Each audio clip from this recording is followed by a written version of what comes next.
Not your fear और my fear. Fear, डर है ना, वो डर क्या है? Can you look at it?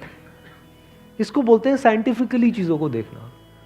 Relationship, not my relationship और योर रिलेशनशिप, रिलेशनशिप. तो इस तरह से जब हम चीजों को देखते हैं ना, not from a subjective point of view but from an objective point of view, जैसे एक साइंटिस्ट देखता है, जैसे एक साइंटिस्ट ऑब्जर्व करता है, वहां पे ना खुश हुआ जाता है, ना परेशान हुआ जाता है, ना पॉजिटिव हुआ जाता है, ना नेगेटिव हुआ जाता है. This positive and negative is your stand point, is a subjective point of view. In objective reality उसमें खुश क्या होना है और दुखी क्या होना है, वहां पर सब कुछ क्लियरली नजर आ रहा होता है. वहां पे कभी भी हमारी थॉट प्रोसेस स्टक नहीं होती है, हम फंस ही नहीं सकते.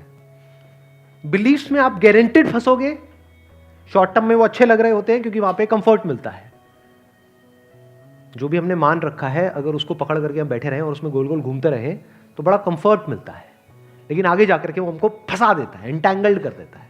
बट जो रियलिटी है वो धीरे धीरे धीरे धीरे आपको आजाद करती रहती है, जितना आप रियलिटी को समझ जाते हो उस लेवल तक. यानी कि अगर इसको मैं पूरा समअप करूं, जो भी मैंने अब तक कहा है उसको, ये सेशन शुरू कहां से हुआ था? फेलियर से हुआ था. कि एक के बाद एक हमने लाइफ में बहुत सारे फेलियर्स फेस करे हैं. तो अब अपने फेलियर्स को ऑब्जर्व मत करो, अपने को बीच में से हटा दो. ऑब्जर्व करो ये जो फेलियर्स हैं ये क्या है. तो you will start seeing the nature of those failures, you will start seeing the causes of those failures. For example मेरी लाइफ है, अगर मेरे को उसको ऑब्जर्व करना है, दो तरीके हो सकते हैं. एक ये, अब मैं अपनी लाइफ में थोड़ा सजा रहा हूं जिससे कि आप उसको रिलेट कर सको. मैंने पास में कुछ गलतियां करी, बहुत बड़ी बड़ी गलतियां करी, मेजर लॉसेस हुए. तो एक एंगल तो ये हो सकता है मैं ऐसा कैसे कर सकता हूं.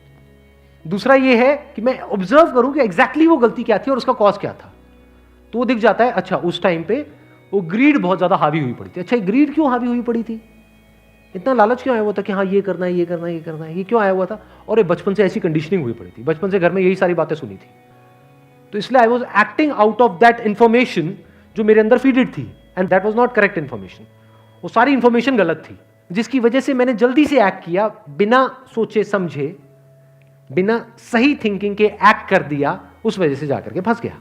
तो मुझे उस बंदे ने नहीं फंसाया, मैं खुद फंसा अपने लालच की वजह से. तो अब ये क्लियर हो रहा है हम कैसे देखते हैं. तो वंस वी सी दैट, तो अब मैं उससे पूरी तरह से फ्री हो गया, because I understood something which is very basic.